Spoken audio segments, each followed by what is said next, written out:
Welcome to Walking with Jesus Bible Study. We're going to be in the book of 2 Corinthians, chapter 4, verse 16. For which cause we faint not, but though our outward man perish, yet the inward man is renewed day by day. And I'll repeat that. For which cause we faint not, but though our outward man perish, yet the inward man is renewed day by day. Our main task to God is to maintain a richer inner spiritual life with Him. Whereas our health may be a very important factor, but what's more important is our relationship and our spiritual growth with God. Even when we get old, it's not that important. Our sickness, our health, isn't as much as important as our relationship with God is. Why is that? Because see, when this body gives up, it's going to be dead. There's nothing left of this body. But it's our spirit that lives on. And our relationship with God determines on where our spirit will end up. Will it end up in His kingdom, or will it end up in hell?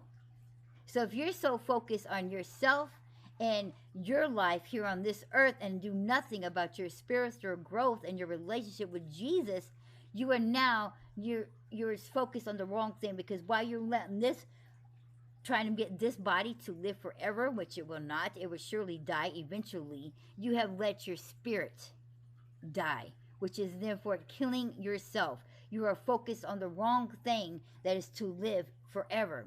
For nothing of this world and anything in this world of it will live. It will surely be destroyed and die.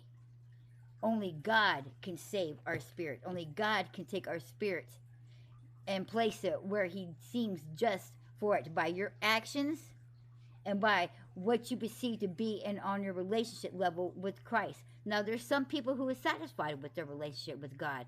Don't think that it needs to go any further. They'll say, oh, I'm do good. I go to church on this day, and I go to church on that day. I say my morning prayer. I give thanks for my food, and that is the extent of it.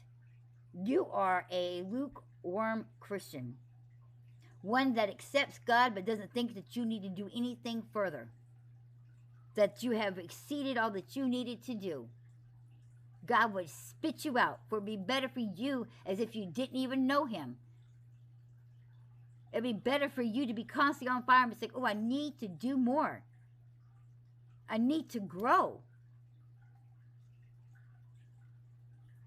Being on fire doesn't mean that you are totally like, woo, insane crazy.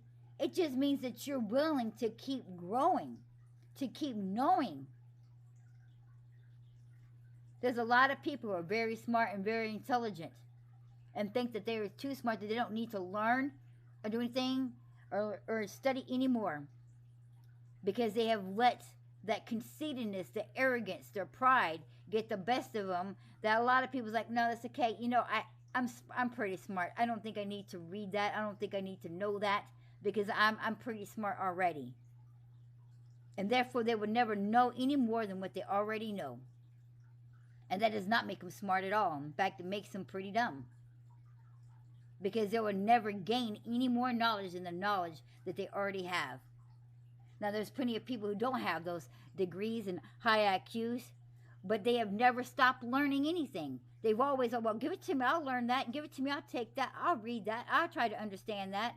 Therefore, they have gained more knowledge than the genius person could ever gain in its lifetime, because they refuse to not give up on receiving new information, from growing.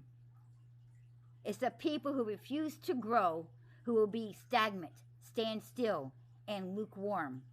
So if you are satisfied and think that there's nothing else for you to do or to learn or to grow, honey, you need prayer. You need help.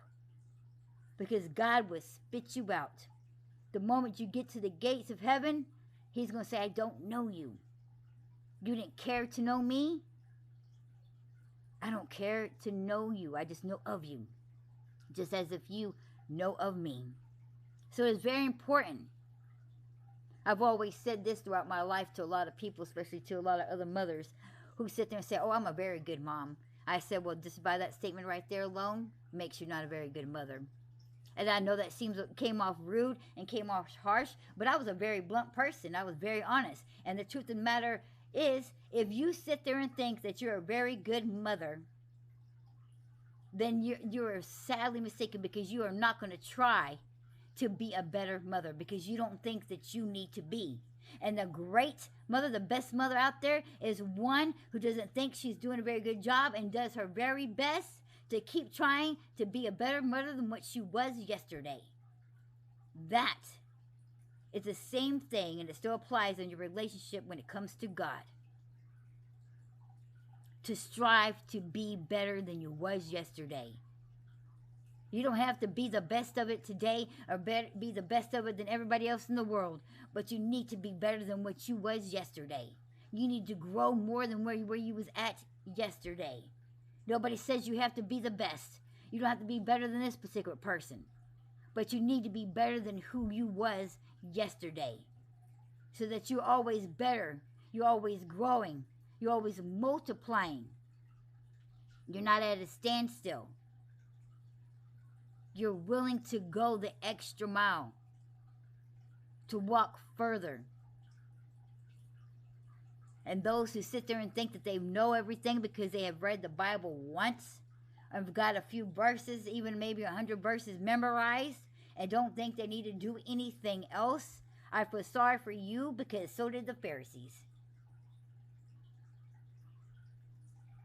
And they didn't know God.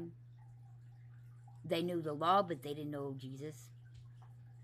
They memorized verses. Satan's got this Bible memorized. He knows the law in and out, and he knows of Jesus, but he doesn't care about Jesus. He doesn't love Jesus. And see, there's a difference. There's a lot of Christians, a lot of religions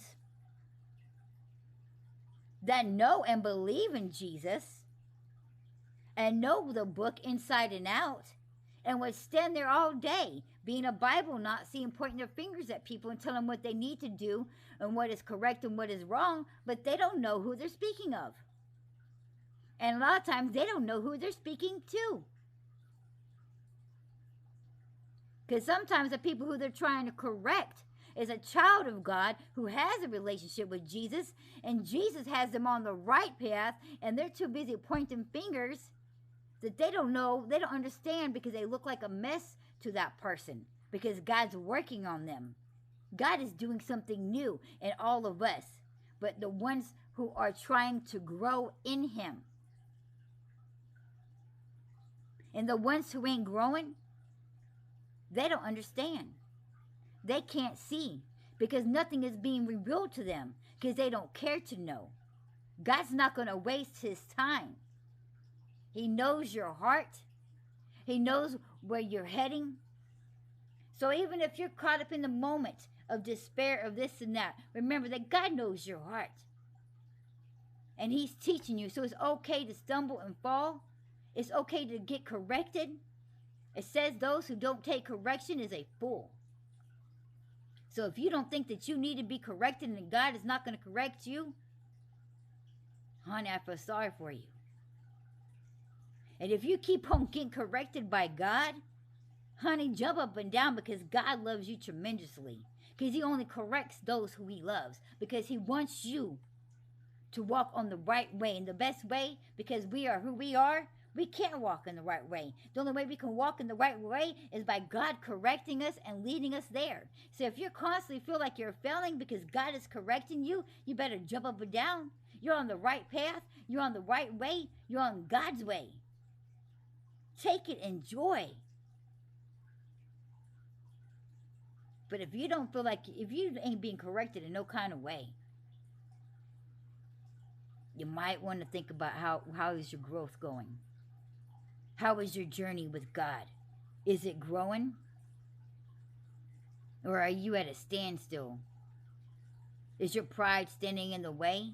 Is your genius brain stopping you from gaining more knowledge? Did you get too big of a head to think that you can't gain or learn anything else? Take a step back and look at you. Look at the size of your head. Look at the size of your heart and see what you need to fix.